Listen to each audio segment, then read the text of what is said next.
Hey guys, this is Miss Britt. I'm going to go over your math with you. Today is an independent day, so I'm going to go over the example. I'm going to show you where you're going to put your answers and then leave you to doing your problem. All right, so study the example problem. Underline terrible line. Underline two parts that you think make it a particularly good answer and a helpful example. So we will do that, but first let's talk about what's going on here. All right, so here's our example. Here is 0, which is the beginning of our number line. The next whole number is a 1. The next whole number is a 2. And if this number line continued to go on and on, let me slide that one over. Well, no, it's pretty right. It's just unfortunately slanted.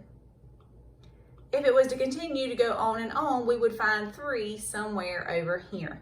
So these are our whole numbers on our number line. We have point C here, okay? So Peter said that the fraction for point C is 3/4. 3/4. What do you know about 3/4? Well, when I look at 3/4, I know right away that 3/4, and that is not a 4, but you get what I'm saying because it's right here. I know that 3/4 is less than 1. How do I know that it's less than 1? Well, I know that it is less than 1 because the numerator is 3 and the denominator is 4. And since the numerator is smaller than the denominator, then that means that this is a fraction that is less than 1. So I'm going to go to my number line. I'm going to find 1 on the number line. And anything that is less than 1 is going to be somewhere in between 1 and 0. It's going to be somewhere in between here. Is that where point C is at? No. So since point C is not there, I'm going to go ahead and say, sorry, buddy, you wrong. Wrong. You can't be right because 3/4 is less than 1 whole, and point C is over here past 1 whole, and it's getting really close to 2 wholes. So, Peter, you can't be right. Let's keep going. Steve said the fraction for point C is 7/4. 7/4. Well, Steve, you might be right because the numerator is 7, the denominator is 4,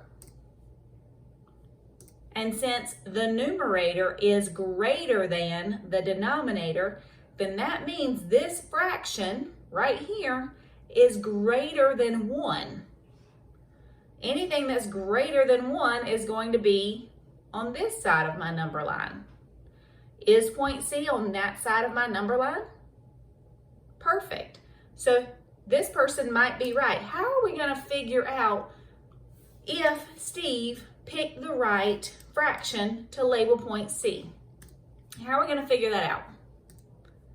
Please, please, please tell me you get this right. Well, if you just said that we are going to have to count how many spaces there are between 0 and 1 to find our denominator, you would be right. How many spaces are there between 0 and 1? Let's count. 1 space, 2 spaces, 3 spaces, 4 spaces. Perfect. There are 4 spaces in between 0 and 1. So, did they get the denominator right? Yes. All right, Steve, we're on to something here. Let's see if you got the other part of it right. All right, so we're at 4 as our denominator. Now we need to see if point C is at the 7th space after 0. Let's check. 1, 2, 3, 4, 5, 6, and 7. Perfect. Is Steve correct? Steve is correct. So the questions were, who was right? How did you decide?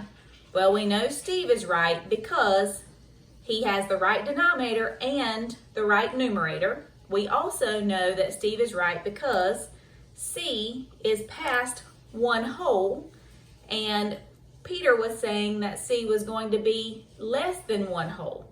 So we were able to figure that out right away. Show your work.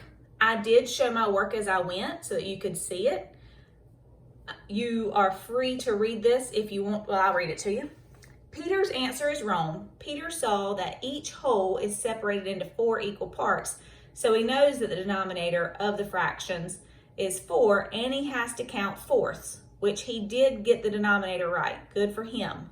But he messed up because he started, let's turn that around, because he started to count 1, 2, 3 here, and that's not what we do. You have to count the spaces from 0 to figure out where C is at on the number line. So 3/4 would be here, and that's not where it was supposed to be. We are supposed to be letter C all the way over here at 7/4, okay? It's not gonna let me write that. Your job is to answer this question. Solve the problem. Use what you have learned from the example. I want to know where point A is at on this number line. There are 2 people that say they know. Jackie says it's at 5/6, and Ann says that the fraction for point A is at 5/3. Who is right? Tell how you know. Who is wrong? What is the mistake? Make sure that you use pictures, words, or numbers to explain how you decided what to draw. You have a Google slide here that I have created to try and make it easier for you to answer this question, okay?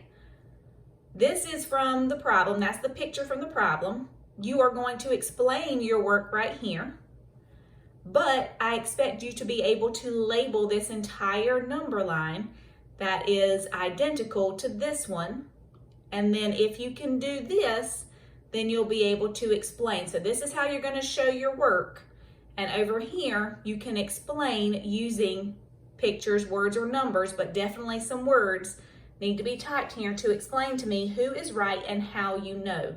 Please, please, please use the words numerator and denominator, okay? By the time you get this copy, those 2 words will not be there, but please use the words numerator and denominator in your explanation. All right, my friends, I hope this is helpful, and I look forward to seeing you at 10:30 and again at 1:30. Bye, guys.